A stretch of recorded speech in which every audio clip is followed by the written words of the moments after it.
My new thing, fits in a clock, breaks in a car, pulls on my brain. Are you ready to see? This is my new thing. Are you ready to see? This thing is my new thing. Shyness will show, excitement will glow. I'm sharing this thing. That thing is my new thing. Hello, friends. It's comedian Dan Wilbur. Comedian Zach Sims, and guess what, Chucklebutts? It's my new thing, a show where funny people talk about hobbies in funny ways. That's right. We're talking about everything from times you were punished in middle school and how weird it was, to times you were punished in high school. It's all about punishment. Times you were punished as an adult and it made you horny. We talk about it all on my new thing. That'll be like, we always talk about, but like episode 128 is just like, I like being spanked. Which is fine. Honestly, fine, of course. There's nothing wrong with that. We're not here to kink shame. We're here to talk about our new things. And today, we talked to a very funny, close personal friend of mine and a budding friend of Dan's, Sam Wiles. And we talk about a variety of things, but mostly books and fun beach reads, which is another way to say books that people think are stupid, but are actually kind of fun. That's right. This is my territory where I get to say what sucks and what doesn't from a literary perspective. And then I get to, immediately rescind my take and say, actually, I think you should read whatever you want. This is the show of hot takes and even hotter apologies. That's right. My notes app apology after this episode. I can't wait. I have this thing, I talk about this in therapy sometimes, but where I will come up with a scenario where I'm in a fight with someone, and in this fantasy fictional scenario, I end up losing and apologizing in the fight. Like, I'll imagine that, like, the cashier is like, I'm not going to ring this up because you're fat. And then I'm like, well, then you're a real piece of shit. And then I'm like, I know it's a tough job. You're probably very stressed by doing it. But now, Dan, what is your new thing? This is a very topical one. I am 3 pages into a book by Dave Bianculli about the Smothers Brothers called Dangerously Funny, because there was a time when if you were funny, it was dangerous. Can you imagine if you were really funny? I can, actually. I can. I think the only difference is that the people who were complaining about the dangerously funny people weren't other comedians. Yeah, that's scary. Yeah, it was just the president sadly in his office writing letters to CBS. It is wild. Well, it is something about, the times we're living in. There's both comfort and discomfort in something like that, to the understanding that some of these things have happened before, but that doesn't mean that it'll all be okay. No. Both things. Yeah. No. And I don't think anyone wants to live through the late 60s again, and then the 70s again. It would be nice. Oh, that was fun. Yeah, sure. The Manson murders, all that stuff. I was thinking of more of the political assassinations. So a lot of topical subjects when you think about the Smothers Brothers being on the air from 67 to 69, and that's it. And then them successfully suing a broadcast company and winning because they were in breach of contract, not them. And then it still basically ruined their career. They were like an extremely good comedy duo and folk band, and they brought us Steve Martin. They brought us a lot of Bob Einstein, Super Dave, Bob Einstein, and just really great comedians in a very short span of time. And I'm not saying that late night shows have to exist forever. They don't. But the fact that Kimmel was pulled off the air meant that I was just getting really intensely into the Smothers Brothers again, and I'm getting so much out of, again, 3 pages of this book, even though I just already know a lot of stuff. My favorite thing about the Smothers Brothers, which may or may not be in the book, but maybe you can find relatable, and I'm sure you want to do this with me, is that the Smothers Brothers went to couples counseling together because they wanted to make sure that their duo stuff would work. And they were like, what better way to make sure that we stay in touch and in line than going to a professional third party and just getting all our bad feelings out. I'm sure we all should do it. Absolutely. At first, I thought you were saying that they would go to the therapist to like work on their act. Like they're no, well, I'm sure they were being funny. Yeah, I'm sure they were being funny at the time, but they were like having normal sibling bullshit between them, and they were like, we should really go to see somebody. And then it all worked out, and they got fired, and their career was ended. I always find it mind-blowing when you consider that the Smothers Brothers were like these hippie, progressives, because they look like your like uncle who thinks open-toed shoes will send you to hell. They are like the most button-up looking dudes ever. Well, they look like John Waters in some creepy way. You know what I mean? Like they should be. You're like, I bet they're into something weird. And they're too buttoned up. They're too buttoned up to not be into freaky stuff. So I'm just blind recommending this. This whole podcast we did today has a lot of book recommendations in it. And I'm saying read Dangerously Funny because it is insanely topical. And I've read almost none of it, but it's very important that you, the listener, know about the Smothers Brothers now. Because of 2 late night shows getting ripped for political reasons off the air. So. It's also, I find wild, it's almost not fully related to you, but like, I won't name names, and this guy's not really famous or successful, so there's no reason to really call him out, but just a doofus who's like super right-wing guy. He used to stand up in LA, and he like did a video about, it was like George Carlin's 7 words you can't say, but it was about like the modern times and about like cancel culture or anything like that. Yeah. The difference is that George Carlin, was fighting a right-wing, conservative government that was trying to take away progressive thought. And the words that he was saying you can't say weren't like homophobic slurs. Right, right. I guess you could say cocksucker, but that was a slightly different time, It was more just about how you should be able to say fuck because it's part of the language, If men are doing it and women are doing it, we're all doing it. That was an old Carlin thing that was really progressive about cocksucking. Which is incredible. That you're like, one of the best words. I will say it just has, it's the hard incredible. Sounds. Yeah, it just really hits. Now, what is your new thing, Zach? My new thing, it's kind of funny because we're kind of going in different directions, even though we feel similarly. But mine is not just nostalgia porn, but I have been rewatching the HBO sitcom Girls, and boy oh boy, am I loving seeing those ladies in action. I do feel like both that show and Lena Dunham, although Lena Dunham I think is probably annoying for a variety of reasons and is certainly a rich kid, yada yada, got a bad rap where she is very funny and the show is very funny. There's great jokes at their expense. Like, I remember a buddy of mine telling me, a very funny guy, telling me, like, I never watched that show, and then I finally watched it and realized, they're making fun of themselves. And yes. Yes, absolutely. The joke is, they are the joke, which is what comedy is supposed to be. I grew up, heavily tattooed woman in Greenpoint, but no, I was the exact age the Hannah character is, living in Bushwick during that time.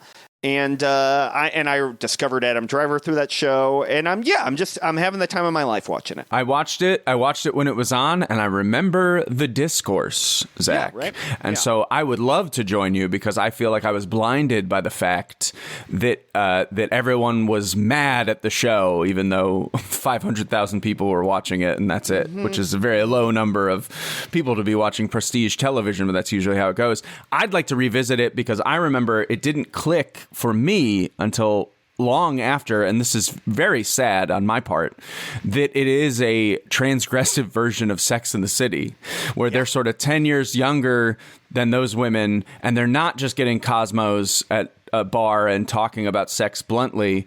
They're in a shitty loft in Brooklyn, and they're like, it's hard to live here. I was like, oh yeah, that's how it should be. They're not established. They're not careerist ladies on the go. Well, it also, it ran 6 years, and it ended, I would say, where it was culturally was kind of where it always should have been by the end after all the discourse or whatever, which is just like, it was a solid, good HBO comedy. It wasn't the show for a generation. It wasn't speaking to, the masses or whatever. It was just a funny show about these friends. That's what I like right now. I'm watching The Studio, which is an Apple show, but like The Studio is great. And when I think about it, I'm like, man, that is aesthetically all the right points it should be. They had an angle, they had an idea, but I'm really not like, it's not saying something that's blowing my mind. I'm like, yeah, the film business seems kind of stupid and there's too much money getting thrown around. Like, that's not like a groundbreaking. I'm like, oh, what does it mean about male sexuality that that Seth Rogen was stoned when he made this or whatever, and you're like, that's not what it is.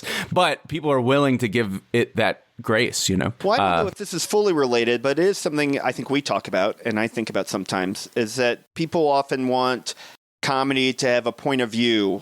Maybe even now more than ever. It's like people really want to know how you feel about everything explicitly.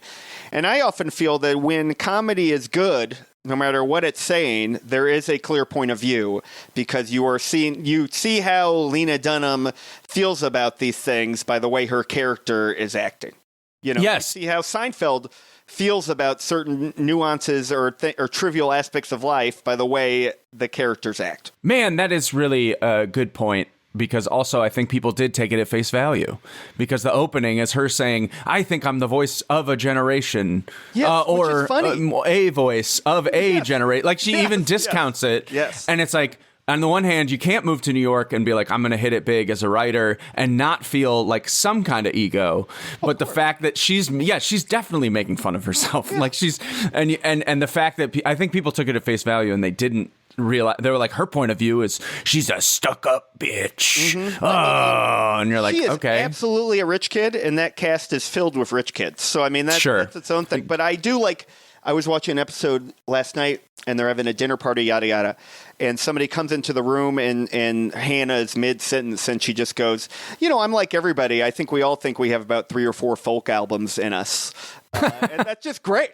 That's like all ego. It's like a perfectly written, egotistical, what a 20-something in a dinner party would say in Brooklyn. Absolutely. It's like seeing Jeff Goldblum pop in Annie Hall. And you just see him on the phone and he says, I've forgotten my mantra.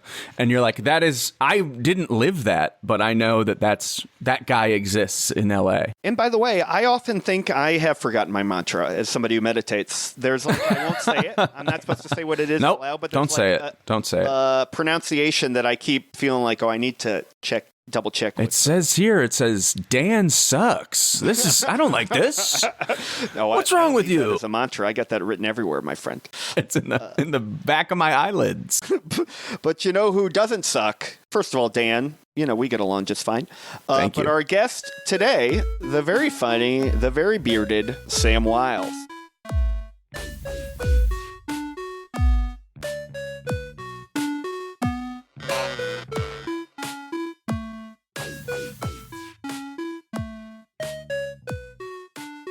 I don't think anybody wants to talk about it for too long, but we are looking at 2 guys who have done an impression of J.D. Vance, so I feel like we have to talk about it. Sure. For at least 45 seconds. That's right. But you're not doing it anymore, yes. Sam. You're done, right? I'm doing it once in a You're while. In a post. I'll do like once a big news event. Like I'm probably going to record one this week. Sure. Right. But I don't know. Sure. Dan has Yes. taken the consistency title. He's now become the TikTok J.D. Vance. I think I just have less going on than everyone else in the world. I am the only person on earth who has less going on than J.D. Vance. He's got no job. I wondered if you... Because I often get inspired whenever he pisses me off. So most of the time, I'm just walking around living my life. Yeah, that's what it is. I think you and I share that. It comes from a place of hate. We are doing the impersonation from sheer hatred of the man, and that feels good. I get kind of mad if I see someone do it, and they're kind of like, "Isn't he weird?" It's like, no. he is evil. He is a fucking piece of shit, Yeah. fucking Japanese pillow waifu guy who I want to beat with a bat. I don't. It's not. He's not awkward. Like he sucks. Yeah, he's weird in the sense that he's doing something extremely antisocial that shouldn't be allowed in polite society. He's ruining weird how, people's like, lives.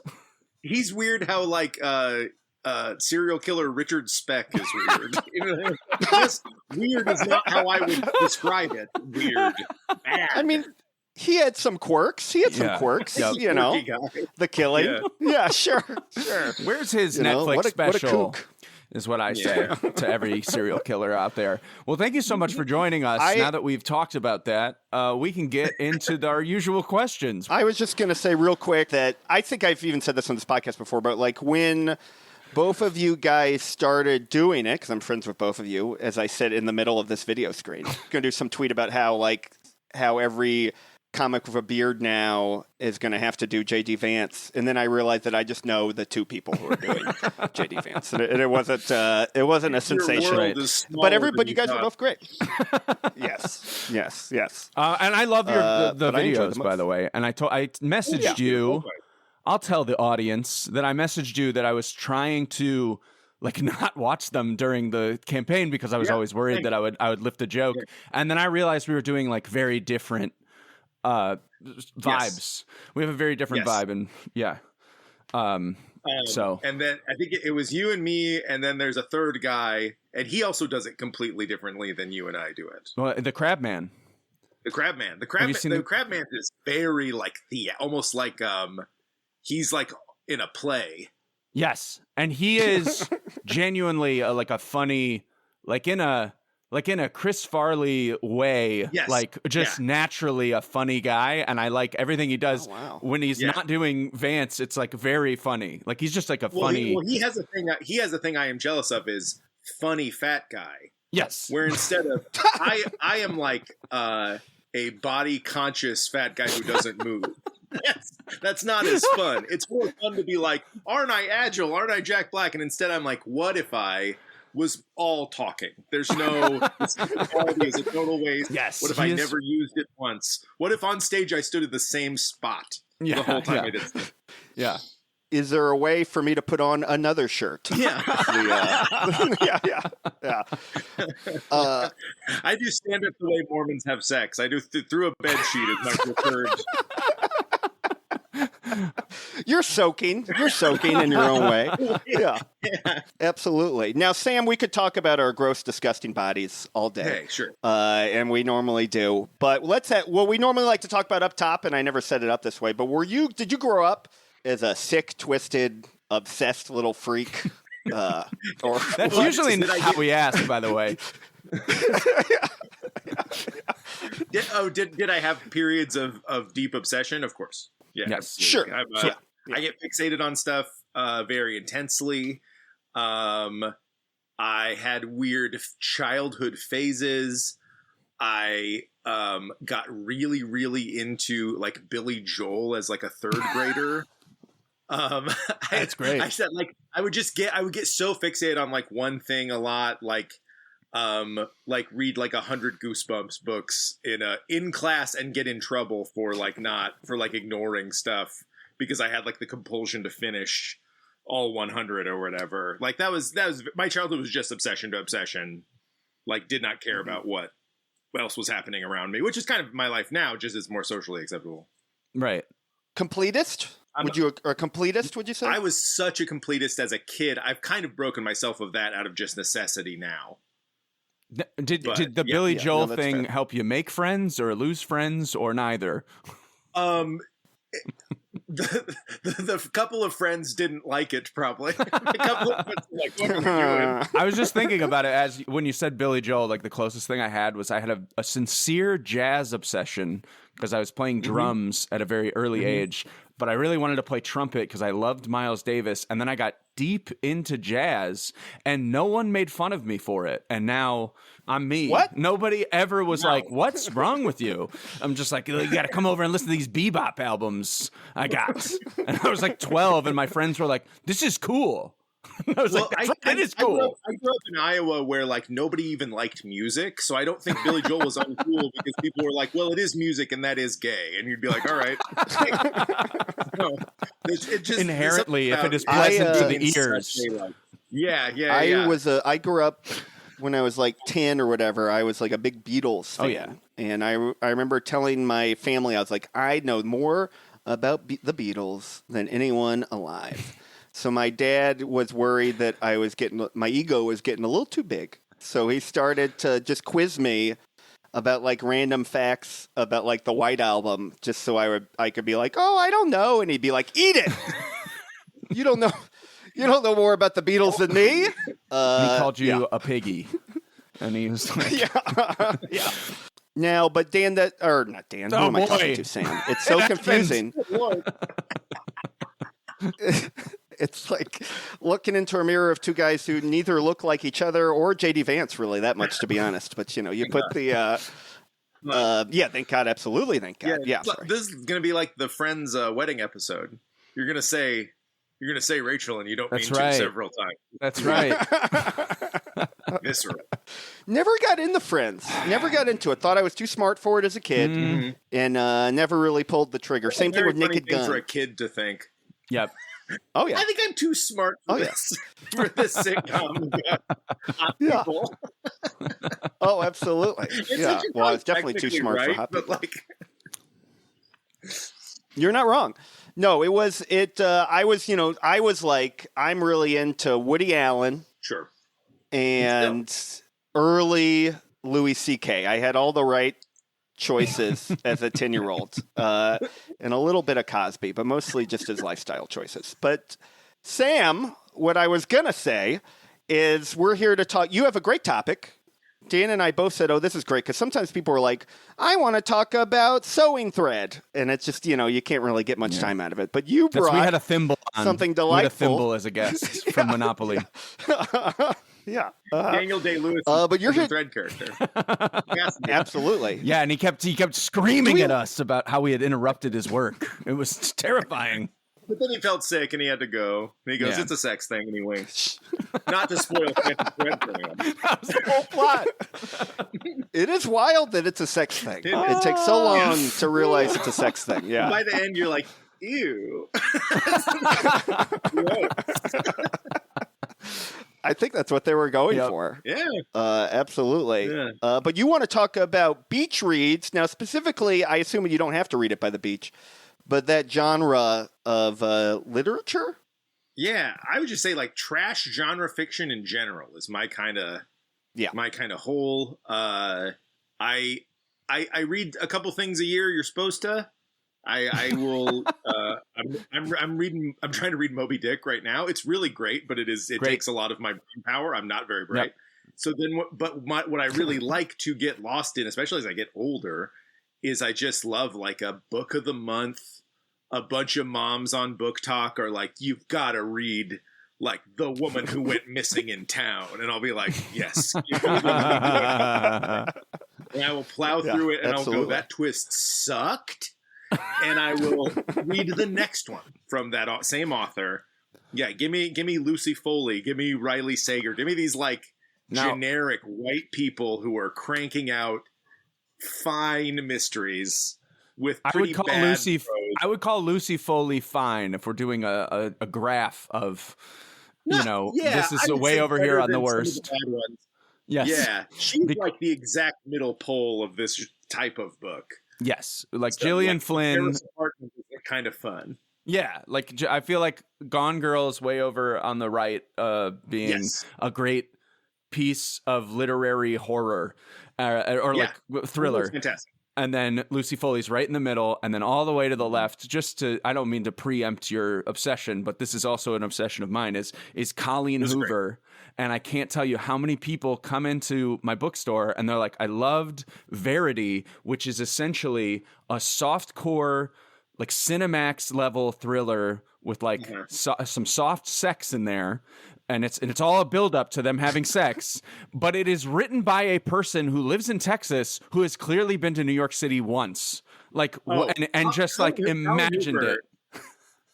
Colleen Hoover is my did not finish all the time. That's Yeah. the couple Colleen Hoovers I've tried because I like found copies of them for $1. It was like, all right, I'll try that, and those read like somebody that got hit in the head. I mean, like I'm saying this as like someone who's reading a lot of garbage. Like that's bad. That's some of the worst. That's the worst of the group for sure. So now that we've lost all of those listeners, what is like good trash? What's good trash? The crossover of this podcast listener and Colleen Hoover devotees. You'll be surprised. No, come on. Our listeners love soft sex. They can't get. And as I'm getting older, I'm loving soft sex as well. It's mostly what I've been having. Yeah. But it's hard. I hear there's a pill, but just rubbing on something, hoping something happens. But you had a question, Dan, right? I feel like you. My question was, give us some. I want to know: did it start with Goosebumps? Did it start with like where did you start? That you were like, I'm okay with trash. I think it's because my mom is a big Agatha Christie, like Murder She Wrote Columbo fan, right? And I watched all that stuff, and I still like will. I love like a 70s 80s genre thing. Like you can watch all of like Kolchak the Night Stalker on Peacock or whatever, or like Columbo. I'll still watch. Like I find so comforting the math of a mystery is like I really really like and always will. And I think especially now, like it's how like the world there's no justice. you know how like the Epstein files there'll never be a consequence of that they had a pedophile island. I think I get a little juice every time there's like justice in a mystery. You go like, oh, somebody, even if they're fake, got their comeuppance once, and like that little bit is like, aha. The other thing is like somebody cared to figure something out. Is the other thing that's so attractive. Yeah, it's like, you ever seen a cop in real life just be like couldn't got my car stolen off the street? The cop never cared less about anything. I actually think you're. It's like, but in a book they'll be like, clue. It's like in real life a cop hates a fucking clue because it means work. Like it just like more paperwork. Absolutely. I like when someone wants to do something, and then I like when the justice is served. It's just there's none of that in modern life. There's zero. So I think that's a little bit of it. And then as far as like genre stuff, like what I'm into right now truly is kind of these two pretty bad authors who kind of skirt the line of horror and thriller. Right. You ever heard that guy Grady Hendrix? No. Oh, no. I do know Grady Hendrix. The How to Sell a Haunted House and it's all these like super premisey books, just like My Best Friend's Exorcism, Final Girl Support Group, right? And right. I am those. I'm like great concept. Walking through those in a couple hours, and really like, and like it's candy in that it like also hurts your stomach. You're like, I should not be doing this. I'm a grown man. I should eat normal food, and like I feel bad when I'm done with them, but I can't stop. Yes. Now, are they like, because I'm a big fan, my version of this is I like a good crime. Mm-hmm. I like a James Crumley. I feel like crime is better. Crime's a different thing. Oh, no, don't worry. I'm saying that I'm better than you. But I'm trying to figure out with this, is it like, you're saying, so is it like a supernatural element? Is there a horny ghost? These are the things I'm trying to figure out. No, although I guess you're saying you're not reading like romance, I guess. No, yeah, I guess that's the one I'm not that into. Yeah. A beach read that is like a woman went missing 20 years ago. That's like really my wheelhouse. And then I also do like a crime. I mean, you and I have talked about this off podcast. We both like a crime. We both like James Crumley, etc. Yeah. I like Crumley. I do like, it amuses me, and I guess it's easy to be amused because I'm a guy. But I like problematic sexual horniness from a lonely man. Consensual, but I like just describing a lady's legs in a way that no one has in the past 75 years. What was You that? love cocaine Stephen King. You love the part of Absolutely, yeah. the part of Salem's Lot Yeah. where a janitor is leering at a high school girl. Vampire book. Yeah. It's about how a janitor wants to crank off to this cheerleader. Absolutely. That's fiction. That's it. Right now I'm actually reading I discovered at a Barnes and Noble like sale, they're like relocating, so everything was like 60% off or whatever. And I found Brian De Palma co-wrote a novel with a lady writer who I can't remember her name. I shouldn't call her a lady, lady writer. writer. She's very talented, I'm An sure. authoress. Yeah. Authoren. It's Brian De Palma and a lady. And it is just like a Brian De Palma movie, I guess. It is. There's also like little asides where there'll be like little parentheses asides in it where there'll be like, Nick was in line at the coffee shop, and in parentheses it's like, because everybody always has to take so long to order their lattes. It's just like little like old man Old thoughts. shit is so funny in those books. That's all. Especially Stephen King. Like now, Stephen King. If you try to read any now Stephen King, it is so like, And then the kid took out their fidget spinner, which is a thing kids are into nowadays. And this is from like 2024. That's like his main deal now is just to be like, and everyone is on their screens all the time. Right. Why? What does this have to do with the fucking dog that eats people? Like, shut up. I would love it if you could market each decade, he's like complaining about Heelys, those like roller shoes. Or like you can, but it's mostly drug based. Like you can tell the distinct areas of fentanyl. Stephen King, Yeah. just what he was into Oh, at the time. And then he got hit by that car. right. Sure.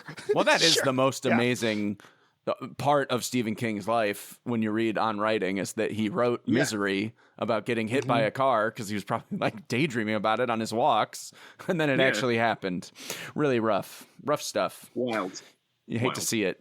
Now I read The Shining recently, and I loved it, and I didn't find it trashy, even though it is genre horror. I found it like it's almost like a symphony, like a symphonic, like it's just repeated images. Different about Stephen King. Stephen King is like good pop music. It's like that's exactly it. Feels like Stephen King feels like Bruce Springsteen or something, where you're like, well, you can't assail this. This is good. This is like you can't deny the excellence on some level. I'm shocked you said The Boss and not Billy Joel. You must. Well, Billy Joel, you can deride. It's different. Yeah, you can't say it's actually pretty easy. It's negative about Billy Joel. Yeah. No. Not on Long Island. Not somebody would come into Dan's house right now. Some well-oiled man will break down the door and drag you out. Well, that's going to happen no matter what, actually. But that's true. coming. That's true. But that's cool. Okay, the oil will be in the foyer, and you'll go in there, and you get oily. I'll be oily already. Sure. There's cash in the front room. Absolutely. I'm not gonna. Once I'm in oil mode, once I'm being oily and kidnapped, I can't deal with the cash. Takes me out of it. Sure. Well, it's too slippery. Too slippery to touch the cash. I don't like to that point. count. I think at least. I have a recommendation that I'm going to plug in here because our friend Doogie Horner worked on it, and I would just highly recommend. For this story, I have friends. Doogie Horner. Okay, man. Sure thing. Stephen King ass name. It is a Doogie Horner also, came around the corner, and he was flipping a nickel the way kids used to. It's funny because Doogie did down. leave New York City to like live in a house in Maine or something and draw pictures. So he is a Stephen King character, but he helped make this And book called the legs on Doogie Horner. Ooh, those stems. He's wearing a short. That is the name. When like Joe Hill starts writing erotica, he'll go by Doogie Right. Horner. Well, I'm glad we said his name 10 times so that now everyone remembers He's this. great. He's great. He's a great I've met comic, Doogie. He's and great. he's a great. He draws these funny pictures, and he helped make this book by Jason Rekulak a big hit, which is called Hidden Pictures, and it is like That's a good book. That is a good book. I was just thinking of like genre that I've read where I'm like, this is as good That's as a. in the higher. That's in the higher tier of what I'm talking about. Yeah. Yes. Hidden Pictures is good. Right. So I just wanted everyone to know. That's just my plug this week. And Don't come to Doogie any of my Horner. shows. Read Doogie Horner's book. So when you, what is something that is trash that is not good then? Since we've covered some. Like, is there... man, I mean, true. Like the way to track this for me is to look at whatever like conventional mystery book of the month that sends you like a hardback. Yes, Once I used to belong. I do. My sister does that, and I kind of do it along with her from time to time, just to kind of be like, "Hey, we have a thing to talk about." And so, but I'll always she'll pick like the best one of the thing, and I will pick the trashiest one of the thing. And it's like, Lucy Foley is definitely in that group. Trying to think of these like worse. I think the one that I get pulled into the most is this guy, a guy named Riley Sager, who I thought was a woman for a long time. Sure. This guy Riley Sager writes like trash mysteries where the mystery gets so convoluted by the end that you're like, yeah, I didn't see that coming, but at the cost of like every character completely inverting for no reason. Like, and like it'll be like, and actually they were brother and sister the whole time, and you're like, I don't even think that kind of makes sense. Like that's out of, but I did not see it coming because why would you? Like that's usually, they're not good solves. That's my peeve with a lot of good, quote unquote, good fiction now that everyone comes in to get like a pop bestseller is they will have this great conflict and this great character that's super flawed. And then they will undo it by like going, actually, it's he was an abortion doctor, so he wasn't killing women, he was saving them. And you're like, well, then this book sucks. That's because like a coward's, that's like a coward's mystery. Yeah, a coward's mystery. There are so many of them. They were very Christian. Okay, shut up. Yeah. I will say I do think book talk in general is I do like it. Even there's a lot of like complaining that's like, oh, people are just reading genre shit now, and it's like people weren't reading. It's good that they're reading. Like if you're out of your beach reads from TikTok and you're kind of then leaning into something a little better that isn't like that's like marginally more literary, and maybe it cracks your brain open a little bit to be more open to something else. It's like those marginal differences are like so weren't happening otherwise. Do you know what I mean? Right. Like it's like totally fine. I like hope. I don't know. I hope trendy books keep going because how else are you getting into regular books? You know what I mean? Right. And also, absolutely. People don't. Most people don't care about that shit. So it's like, okay, yeah, get in the bookstore by all means. Even your mention earlier is saying you're reading Moby Dick. It's like I started rereading Pride and Prejudice, and I had to read it in high school. I was in the play. It was a whole... I'm very familiar with it, and I was always like, well, this stuff's boring. And then you read it, and you're like, it's like serialized small, short chapters, and it's so readable because it was made for people to enjoy. And so same with... You know what I mean? Like it was in a monthly. Yeah, it was supposed to be like TV, like people were supposed to enjoy it. And so it's really silly when if people just sort of go like this one's bad and trash, except that I can't hold back, and I guess it's just my own ego and my own self-serving mind to be like, don't read that, it sucks, read this one, it's better, because I need to tell these random strangers who don't read that I have taste. And what a great... But like, speaking of like doorways into other stuff you end up liking is like, I was just looking for mysteries and I ended up reading Mexican Tree Duck, the James Crumley book. And I ended up reading like Caught Stealing, which is like a great little piece of genre fiction that's now a movie. Is that based on a book? I didn't know this. It's a really good book series. Zach, it's kind of up your alley. It's kind of a horny ne'er-do-well man whose life keeps getting worse. Yeah. Get in on. Oh wow. The Caught Stealing is the first one in a trilogy, and the trilogy is just like every book his situation degrades, and you're like, good lord, like it's really great. Feels a little close to home, but he's fucking around. Good. As long as he's fucking. Yeah, I had a teacher in college that they weren't doing genre so much, but it was like an intro English class, and we did Fight Club, Okay. and we did V for Vendetta, and we did like I think we might have even done Watchmen. It was nice because it was like, oh, these are actually books that people who don't give a shit about reading might enjoy. Yes. And it might actually get them to like a good reading class. as opposed to That's a good class. Yeah, it was. She was a good teacher. Yeah.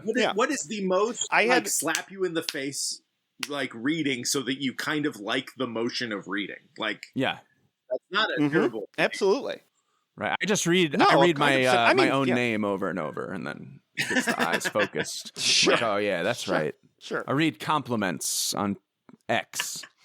Yeah, that that is a good takes a- class. I had a good like contemporary fiction class where they taught us how to spot actual good novels that had novelty to them, that were like weird, so like how to spot like a Donna Tartt, or we read The English Patient, and basically got me into literary fiction as a whole. And I guess it sort of ruined my life, because now I'm like, when I read genre, I'm like, like it feels paint by numbers, because I'm looking for something. I'm like, why isn't this one single sentence that's inscrutable? Why isn't this book making me angry? When like I should just lighten up, and then I'll read something like Hidden Pictures. I'll feel good. But just speaking about horny men, I do want to say that most of the stuff I sell now is for horny women, and I want to say to those people, keep going.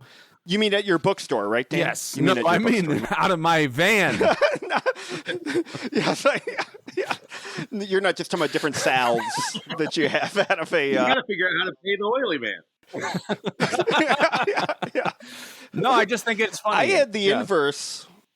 I had the inverse where I had that class and that teacher was really good, and I had a teacher in New Orleans who was also intro, and we read like the Bel Canto, and then we also read like the Kite Runner, and she was like, "Well, let's talk about how maybe this is actually not as good as some of the other stuff that we had read," and it was kind of like a good study of like difference between like a pop fiction where things kind of happen like a movie where it's a little bit too obvious, maybe some of the plot points are a little contrived as opposed to other things, but then at Hunter, I had a class where we read like Heart of Darkness, right, and a little James Joyce, and I immediately dropped out of school. So that's like the tough thing. Yeah, you have to find the difference. There's a happy medium. Look who's in too there smart somewhere. for Moby Dick. I could never do.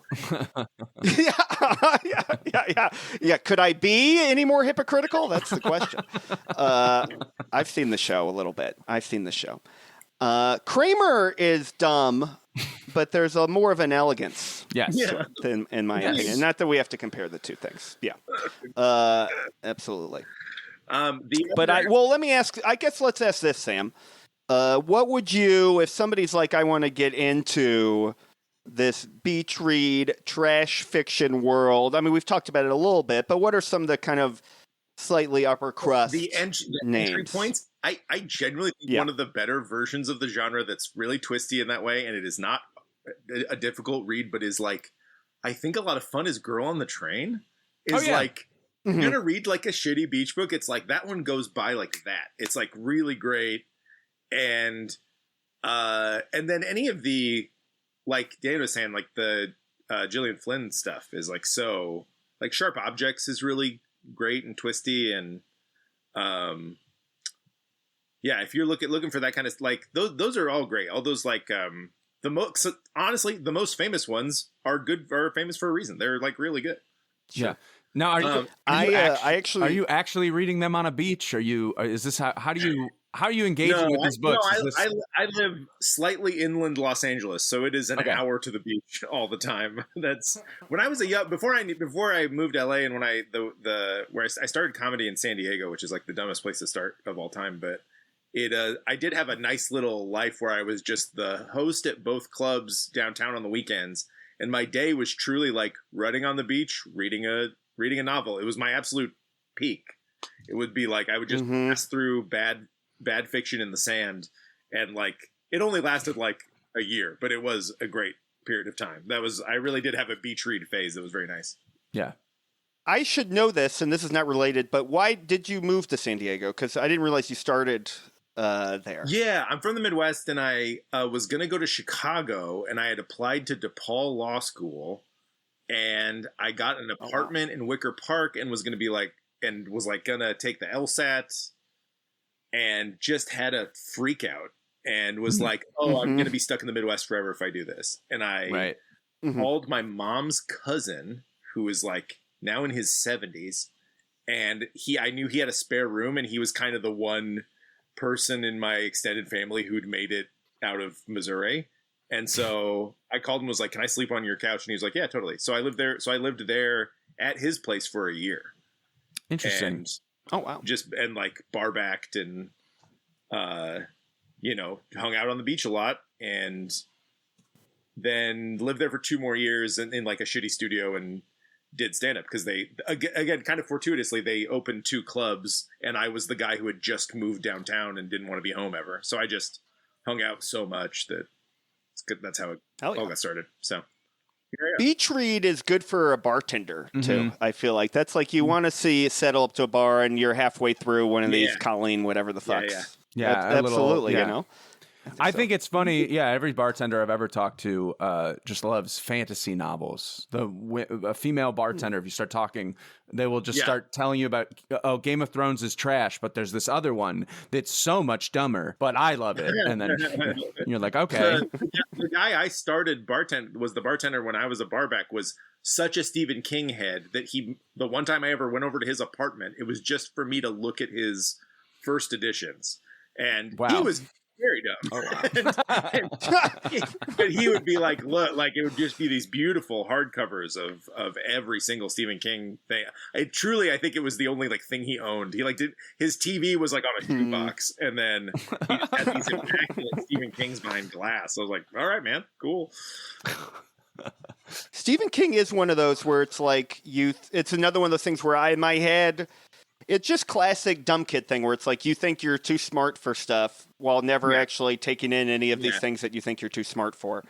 And then I've read The Shining, and I think that's kind of it. I also don't really like to feel fear, but he is like a very intelligent, smart writer, very gifted man. Oh, yeah. It goes beyond beach read, I would say. Yeah. Dan, you're asking where does like your like wanting to read stuff like genre stuff come from? It's like the childhood's, blasting through all the Hardy Boys or whatever, and then as an adult, Zach and I have talked about this before, is like how there's some point where you're like, oh, how do like men act?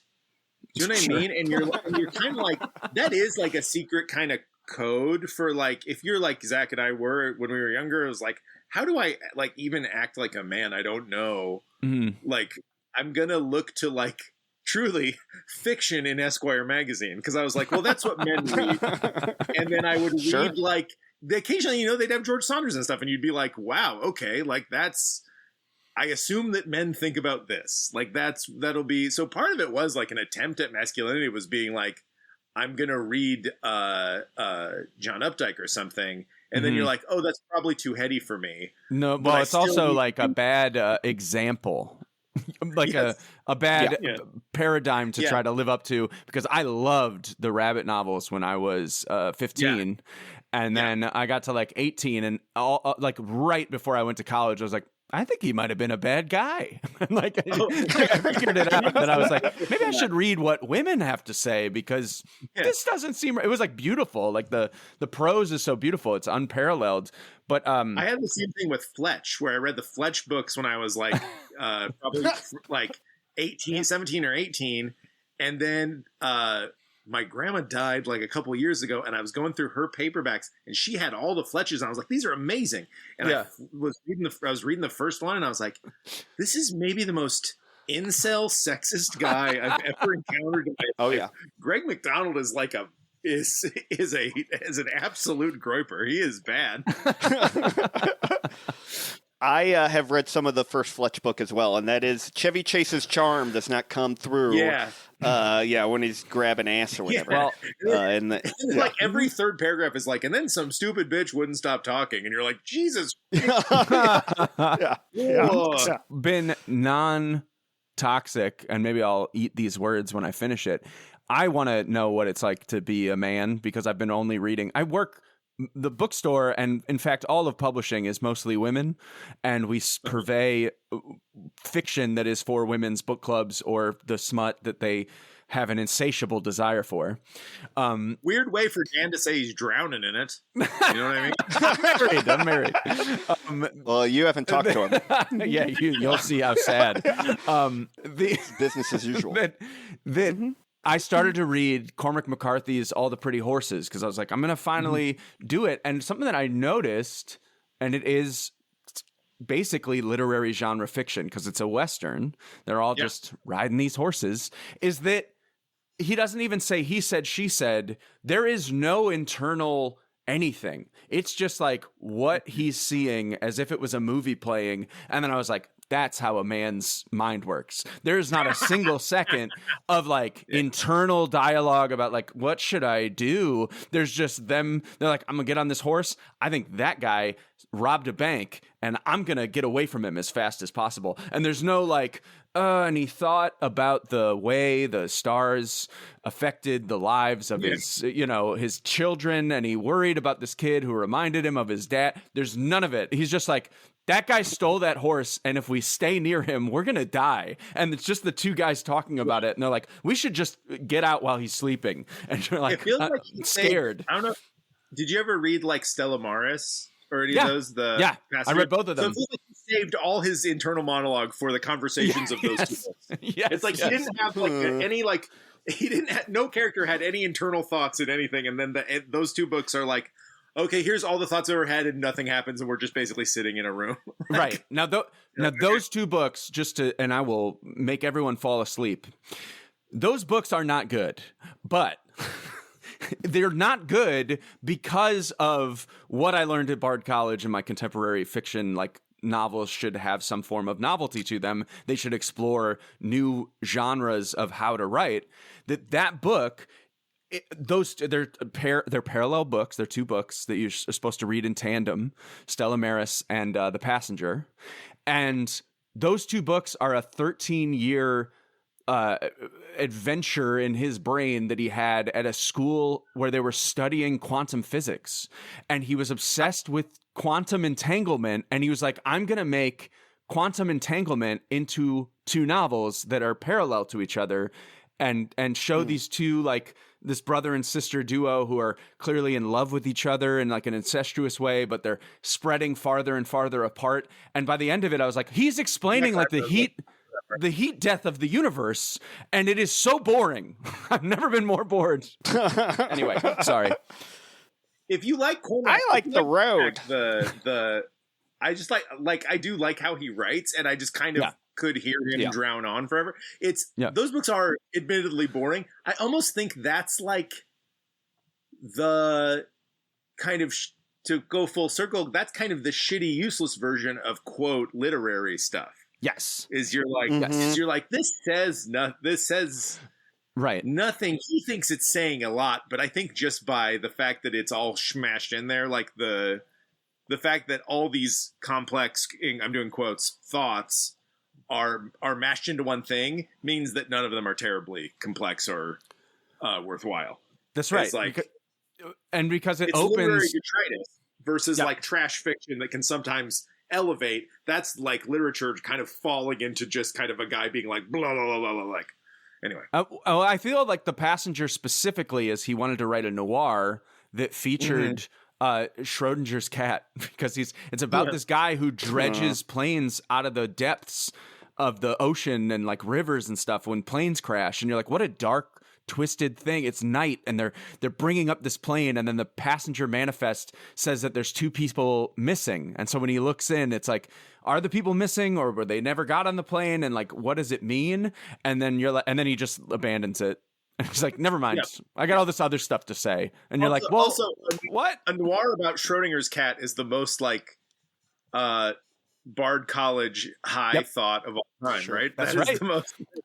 But, and we've mentioned it on the podcast before, that's what Burning is. The Korean film Burning, the Murakami adaptation, is that it is a mystery where you go, it could have been this or it could have been that. And you really like, you stack them up against each other and you're like, I don't actually know what the answer is. It either is there's a cat there or there isn't a cat there, and you just have to sit with it. So that's another.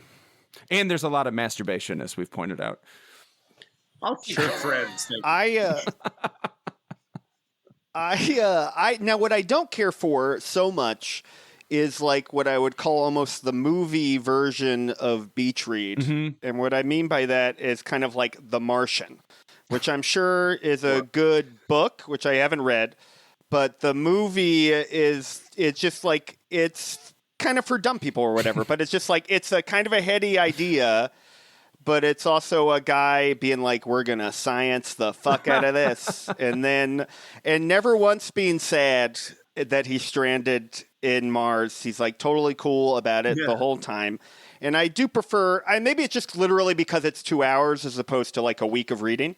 I do prefer a little bit more depth. But I actually have to start reading a little more lit fic because I have mostly been reading quick and down and dirty crime. And I read this like William Goldman book, which is probably more my beach read type of thing. Zach, what are your recs for crime books?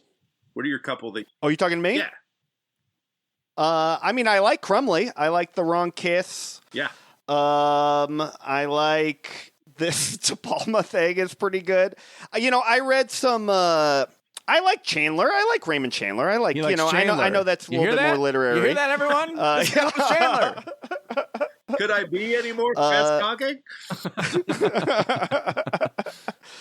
But I mean, I don't know. I think I'm pretty basic on that stuff. But I was, what I liked, and it's not crime fiction, but I do like William Goldman's written a few books, and he's like the screenwriter guy who wrote. He wrote All the President's Men and all that shit. But he like wrote the novel of Marathon Man that the movie is based on, and that's a fun read. And he wrote this book Tinsel, which is like in the 70s, and it's kind of about Hollywood. And that is, to me, what I like. He is a good writer, but he has no interest in depth. Right. It's like very, like the guy just knows how to tell a story. Tinsel is interesting because like even it's like one of those where like there'll be a nurse who's in there for 5 pages and she's the most clever woman you've ever seen in your entire life because he's a movie writer. Right. Yeah. So like everybody's, tricksy or whatever. I panicked when you asked me that, Sam, by the way, because I haven't been reading as much crime. We've been friends a long time. I should know not to spring stuff on you. Wow. I should have put it in the message of the chat and then let you see that, and then, please. I like to have everything planned. I'd like everyone to know that the last book that Zach gave me was Erasure by Percival Everett. So think about that. All right, Sam, has any of this reading of genre fiction or literary fiction, any of that, helped with comedy? Has it helped with stand-up? Do you feel like it has? I think comedy, good comedy is twists, right? It's stuff you don't see coming. And I do think if I'm thinking in terms of what is surprising, that translates to comedy on some level. That is like, and then, screenwriting and stuff, all the stuff we all do on the sides is like, that is, you deeply understand story structure and what stuff is worthwhile, what stuff is worth including, and just making stuff happen. Like how many, if you're like, I know so many comics who write a script where nothing happens and you're like, something has to happen. There has to be an action. A crate has to fall on a man. Like, why is this all inner monologue shit about the bagel store? Zach,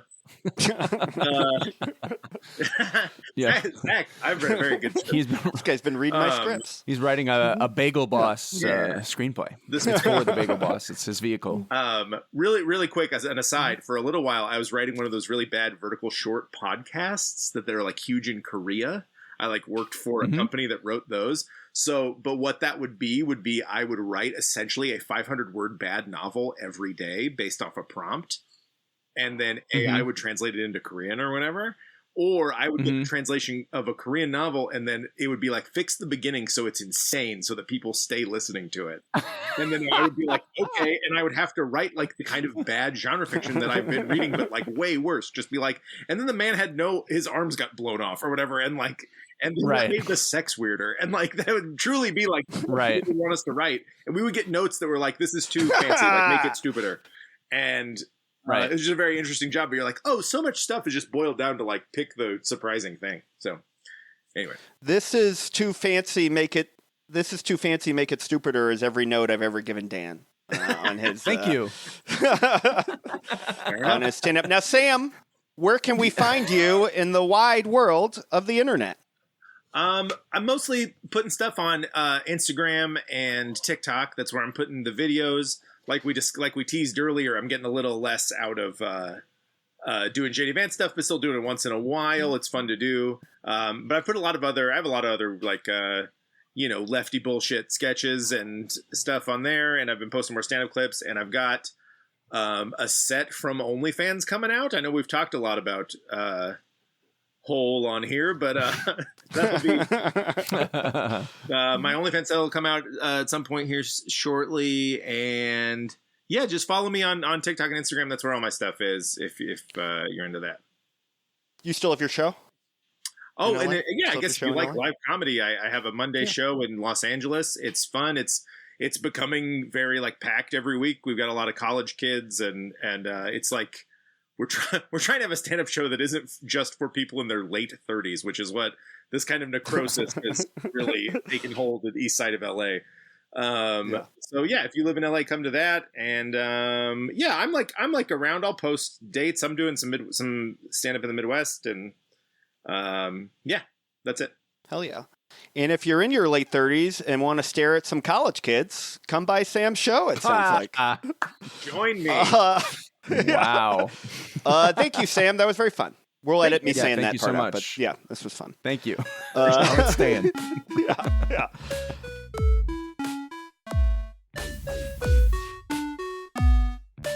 Thank you to Sam Wiles. Very funny and informative.